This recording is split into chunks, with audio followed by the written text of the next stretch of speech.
आपको बताते चलें कि समाजवादी पार्टी की ओर से लोकसभा चुनावों के मद्देनजर अपनी दूसरी लिस्ट भी आज जारी कर दी गई है। जैसे जैसे चुनाव की तारीख करीब आती हुई चली जा रही है, उसके मद्देनजर समाजवादी पार्टी यहां पर अपनी रणनीति के साथ आगे बढ़ी है। 11 प्रत्याशियों के नाम दूसरी लिस्ट में है। दूसरी लिस्ट भी आज समाजवादी पार्टी की ओर से जारी कर दी गई है। आपको बताते चलें कि मुजफ्फरनगर से हरेंद्र मलिक के नाम का ऐलान किया गया है। आंवला सीट से नीरज मौर्य को उतारा है। शाहजहांपुर से राजेश कश्यप को टिकट दिया है। हरदोई से उषा वर्मा को, मिश्रिक से रामपाल राजवंशी को, आरके चौधरी को मोहनलालगंज से उतारा है। चुनावी मैदान में एसपी सिंह पटेल हैं। प्रतापगढ़ से उनको टिकट दिया गया है।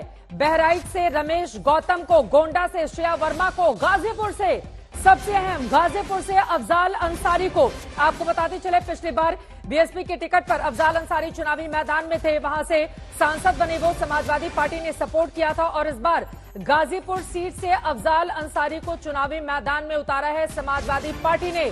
चंदौली से वीरेंद्र सिंह को टिकट दिया गया है।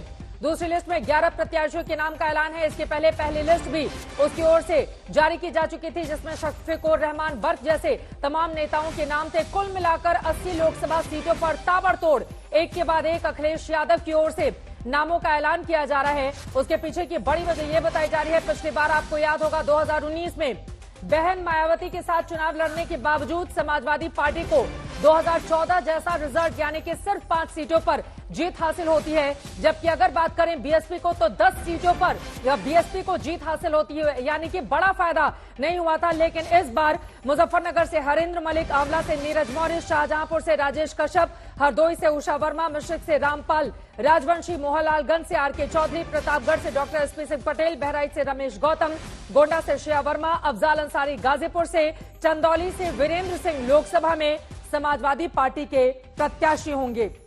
शुक्ला जी, आपसे ही शुरुआत करते हुए, ताबड़तोड़ एक के बाद एक समाजवादी पार्टी की ओर से अपने उम्मीदवारों के नाम का ऐलान करके मनोवैज्ञानिक बढ़त हासिल करने की कोशिश की जा रही है यूपी में। क्या करेगी बीजेपी? भारतीय जनता पार्टी को पूर्ण विश्वास है कि वो 80 में से 80 सीटें जीतने में सफल होंगे। यहाँ तो आज ही श्रीमान अखिलेश यादव का बयान आया है कि कांग्रेस जब तक सीटों के बंटवारे का निर्णय नहीं लेती तब तक हम उनकी न्याय यात्रा में भी शामिल नहीं होंगे। यानी उन्होंने जो है कांग्रेस को चेतावनी दी है कि आप सीटों का, जो हम सीटें आपको खैरात में दे रहे हैं, क्योंकि सीटों की संख्या 11 इनकी तरफ से घोषित हुई है। जब दोनों दलों में वार्ता चल रही है तो दोनों दलों को संयुक्त रूप से किसको कितनी सीटें लड़नी है, ये ऐलान तो संयुक्त रूप से होना था।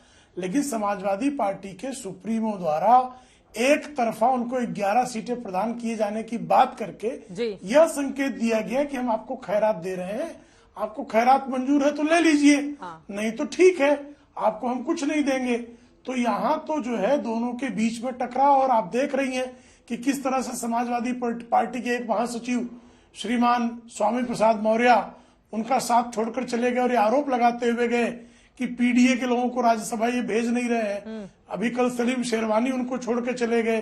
पल्लवी पटेल का बयान आप सुन ही चुकी हैं। तो समाजवादी पार्टी जो है वो मनोवैज्ञानिक बढ़त नहीं, बल्कि जो उनके विरुद्ध उनकी ही पार्टी में असंतोष है, उनके ही गठबंधन का ठिकाना नहीं है। राष्ट्रीय लोकदल के साथ सीटों का उन्होंने ऐलान किया और राष्ट्रीय लोकदल ने उनका साथ छोड़ दिया। तो वो उनकी जो स्थिति है वो इतनी डामाडोल है, उस डामाडोल स्थिति को सुर्खियों में आने से बचाने की उनकी कवायद है। आशुतोष वर्मा जी, क्या डामाडोल स्थिति हो गई है इस वक्त मौजूदा इंडिया गठबंधन की? और जब कांग्रेस पार्टी के साथ आप लोगों का अलायंस है तो समाजवादी पार्टी खुद ही उम्मीदवारों के नाम का ऐलान किए जा रही है, कांग्रेस पार्टी को जो करना हो करे। मतलब कुछ इस तरह की स्थिति क्या यूपी को लेकर आप लोगों ने नहीं बना दी है? धन्यवाद चित्रा जी। चित्रा जी, जब गुजरात और मध्य प्रदेश का चुनाव चल रहा था, चुनाव की तारीख से पहले भारतीय जनता पार्टी ने अपने कैंडिडेट को घोषित किया था और तब आपके ही चैनल में आपने कहा था कि पार्टी का आत्मविश्वास और दूसरों पर मनोवैज्ञानिक बढ़त, ये भारतीय जनता पार्टी का तरीका है और ये उसको फायदा दिलाएगा जी। मुझे लगता है कि आज भी वही चीजें, वही समय है। समाजवादी पार्टी ने आज से लगभग 1 साल पहले ही कहा था कि हमारी लोकसभा की पूरी तैयारी है 80 की 80 सीटों पे, और कहीं ना कहीं हम अपने कैंडिडेट्स को अपने प्रत्याशियों को वो पूरा समय देना चाहते हैं कि जनता के बीच में इस बात में जरा सा भी उहापोह ना हो कि आपको टिकट मिल रहा है कि नहीं मिल रहा है। जी, आप बिल्कुल सीना चौड़ा करके आराम से जाइए और चुनाव लड़िए, क्योंकि जनता इस समय हमारे साथ में खड़ी है और वो भारतीय जनता पार्टी को हराने में सक्षम है। अभी मैं सुन रहा था भारतीय जनता पार्टी के प्रवक्ताओं में जो गठबंधन को सीट देने के लिए खैरात की बात करते हैं। मुझे ताज्जुब होता है कि अपना दल, निषाद पार्टी और अभी राजभर पार्टी जिसको खैरात नहीं मिली है, ऐसी कितनी खैरातें भारतीय जनता पार्टी बांट रही है मुझे नहीं पता है। गठबंधन से ही पैदा हुई पार्टी अब गठबंधन के साथियों को खैरात और भीख जैसे शब्दों से उद्बोधित करती है। यह भारतीय जनता पार्टी का एक राजनीतिक स्तर दिखाई पड़ता है। रही बात हमारी, देखिए हम साफ साफ कहते हैं अब तक हमने 27 सीटें लगभग घोषित कर दी हैं और 27 सीटों में पीडीए का फॉर्मूला क्या होता है ये आपको आज की लिस्ट और इसके पहले जो 11 की लिस्ट थी समझ में आ गई थी। समाजवादी पार्टी अपने उसूलों पे, अपने विचारधारा पे मजबूती तरीके से पिछड़े, दलित, अल्पसंख्यक और आदि आबादी के साथ में खड़ा हुआ है। किसी को कहीं भी संकोच नहीं है, कोई कितनी भी नैरेटिव बनाने की कोशिश कर ले। हम कहते हैं लड़ाई हम लड़ रहे हैं और फ्रंट फुट पर लड़ रहे हैं। हमारे साथ कोई रहता है तो ठीक, नहीं रहता है तो ठीक है। हमारे साथ माननीय जनेश्वर मिश्रा, हमारे साथ मुलायम सिंह यादव, हमारे साथ आजम खान, हमारे साथ अखिलेश यादव, इन सब की शक्ति है, इन सब की मनोवैज्ञानिक विचारधारा है और हम उसके साथ आगे बढ़ रहे हैं। ठीक है, आपने जो बातें कही हैं प्रेम शुक्ला जी, अब खैरात जैसे शब्दों का इस्तेमाल आपने ही किया तो पलटकर उन्होंने आप पर आरोप लगा दिया। आप इस पर जवाब दे दीजिए, उसके बाद बाकी मेहमानों के पास जाऊंगी।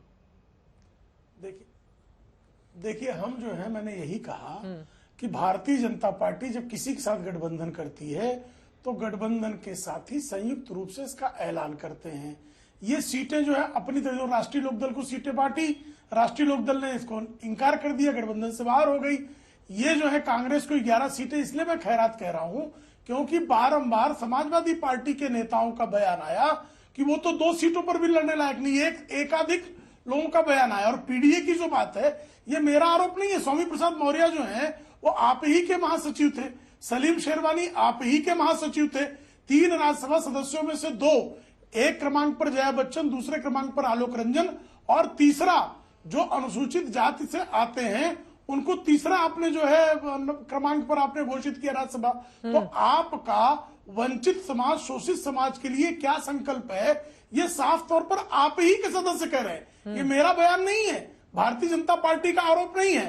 तो अगर आप जो हैं ये मानते हैं कि जया बच्चन पीडीए हैं, 1000 करोड़ की संपत्ति रखने वाली जया बच्चन जो है पीड़ित समाज से आपकी दृष्टि में आते हैं, तो फिर आपकी दृष्टि में जो है वो भरपूर जो है संपन्न समाज कौन सा है, यह भी जरा स्पष्ट कर दीजिए। क्योंकि वैसे भी जो है श्रीमान मुलायम सिंह यादव के कार्यकाल में आपने सीबीआई की रिपोर्ट ये है, कांग्रेस के जमाने वाली सीबीआई की, कि 35,000 रुपए में आपका तो मकान बन जाता है।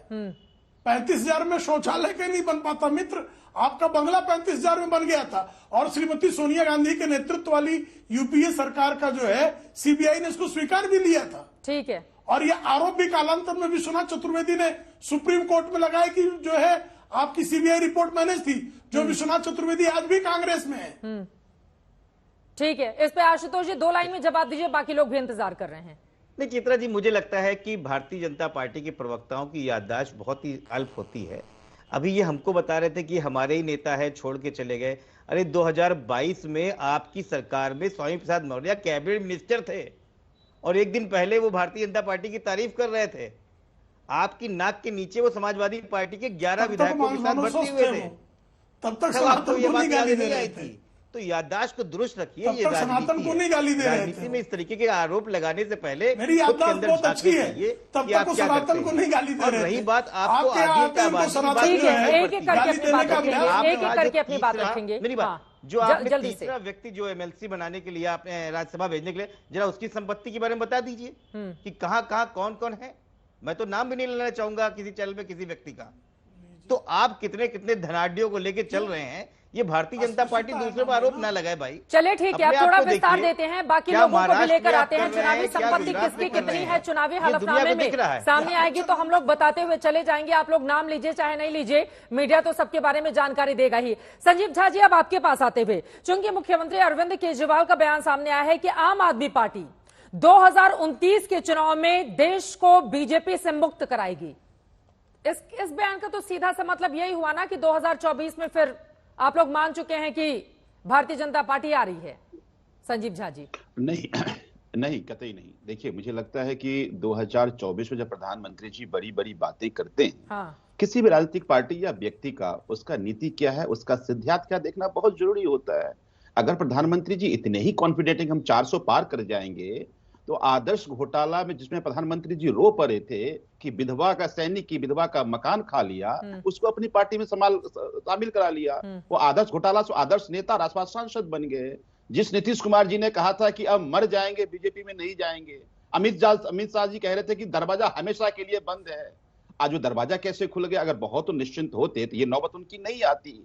अभी देखिए ना, आप अगर आप देखेंगे, महाराष्ट्र के राज्यसभा की लिस्ट में देख रहा था, सब तो कांग्रेस, अशोक चौहान कांग्रेस से आए, मिलिंद देवरा कांग्रेस से, चंद्रकांत पेंडेकर कांग्रेस से, प्रफुल्ल पटेल एनसीपी से। भारतीय जनता पार्टी कहाँ है? तो आप समझिए उस भारतीय जनता पार्टी कार्यकर्ताओं का क्या होगा, बिहार में जाके क्या कहेगा वो कि नीतीश कुमार जी बहुत ईमानदार हो गए जी, वोट करो। कैसे कहेगा अशोक चौहान बहुत अच्छे नेता जिसको दिन रात कार्यकर्ता गाली दिया? तो आपने तो अपने कार्यकर्ताओं का भी नहीं सोचा। आप तो कार्यकर्ता परेशान है कि हम किस मुंह से वोटर के पास जाएंगे, जनता के पास जाएंगे।